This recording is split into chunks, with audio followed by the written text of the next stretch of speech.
ఈ రోజు మీ అందరికీ ఒక లెక్క చెప్తాను. ఆ లెక్కకి ఎవరైతే సరైన సమాధానం చెబుతారో వాళ్ళకి మంచి బహుమానం కూడా ఇస్తాను. సరేనా?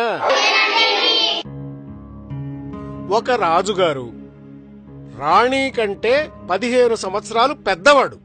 10 ఏళ్ల క్రితం రాణిగారి వయసు కంటే రాజుగారి వయసు రెట్టింపు ఉండేది. ఇప్పుడు చెప్పండి, రాజుగారి వయసు ఎంత, రాణిగారి వయసు ఎంత?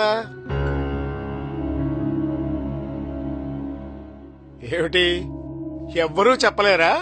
నేను చెప్తాను మాస్టారు. Very good. అయితే లోపలికొచ్చి బోర్డు మీద రాసి చూపించు. భీమరావు ఆగు. మాస్టారు, వాడు బ్లాక్ బోర్డ్ ముట్టుకోవడానికి వీల్లేదు. ఎందుకు అంటుకోకూడదు? వాడు నిమ్న జాతి వాడు.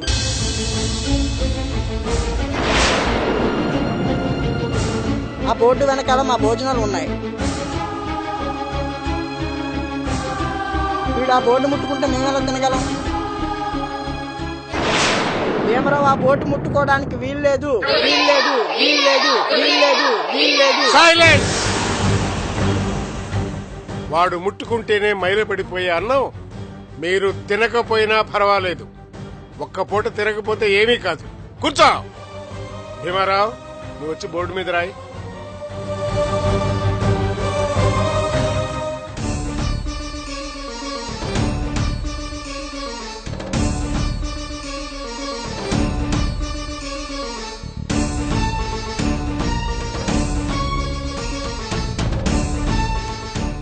మాస్టరు, రాజుగారి వయసు రాణిగారి కంటే 15 సంవత్సరాలు ఎక్కువ. 10 ఏళ్ల క్రితం రాజుగారి వయసు రాణిగారి కంటే రెట్టింపు. అంటే రాణిగారి వయసు 10 ఏళ్ల క్రితం 10,000 సంవత్సరాలైతే రాజుగారి వయసు రెట్టింపు. అంటే 30 ఏళ్ళు అన్నమాట. 10 ఏళ్ల తర్వాత రాణిగారి వయసు 25 సంవత్సరాలైతే రాజుగారి వయసు 40 సంవత్సరాలు. వారిద్దరి మధ్య తేడా 15 సంవత్సరాలు. శభాష్ బాబు, నువ్వు బాల మేధావిరా, మేధావి. పిల్లలరా, వీణ్ణి చూసి నేర్చుకోండిరా. ఇంత చిన్న వయసులోనే ఇంత పెద్ద సమస్యను విశదీకరించి సమాధానం చెప్పగలిగాడు అంటే వీడు వీడు వీడు ఎంత మేధావో గుర్తించడురా. భీమరావు, నీ తెలివితేటలకి ఏ బహుమానం ఇచ్చినా సరిపోదయ్యా. అయినా నువ్వు నేనిచ్చే బహుమతికి అన్ని విధాలా అర్హుడివి గనక త్వరలోనే నేను నీకొక మంచి బహుమానం ఇస్తానయ్యా. అవును,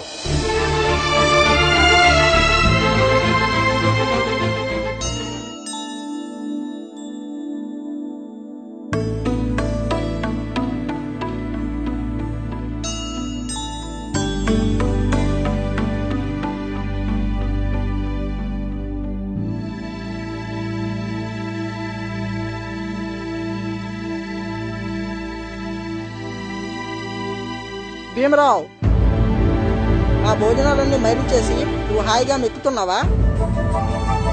ఇవి కూడా నువ్వే మెక్కు.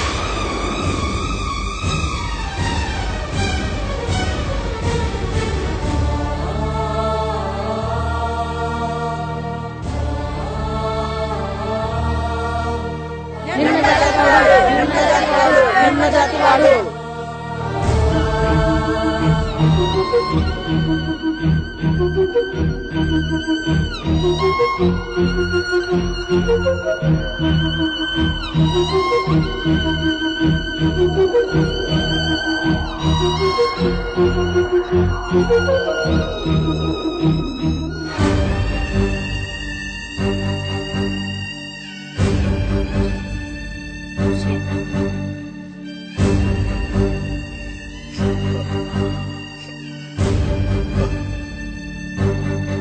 ఎందుకురా బాధపడుతున్నావు?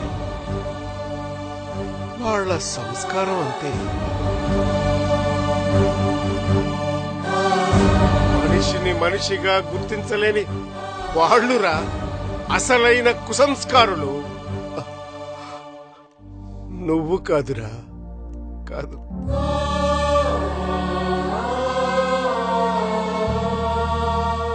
నువ్వెందుకురా తలదించుకుంటావు? మెహర్ కులంలో పుట్టడం నీ తప్పు కాదు.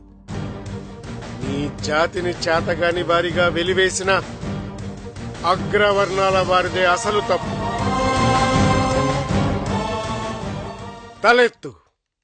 తలెత్తుకొని జీవించు.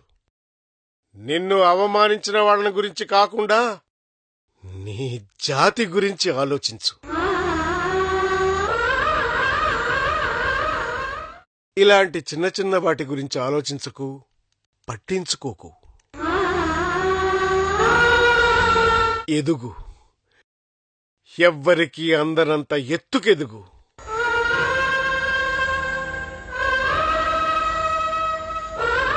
అందుకు నీకు చదువే ఆధారం. బాగా చదివి పెద్దవాడివై నీ జాతి వాళ్లకు అండగా నిలబడు.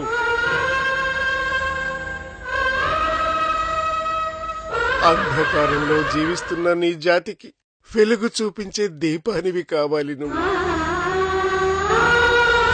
ఇందాక నీకు ఒక బహుమానం ఇస్తానన్నాను. అదేమిటో తెలుసా నీకు? నా ఇంటి పేరైన అంబేద్కర్ను నీకు బహుమానం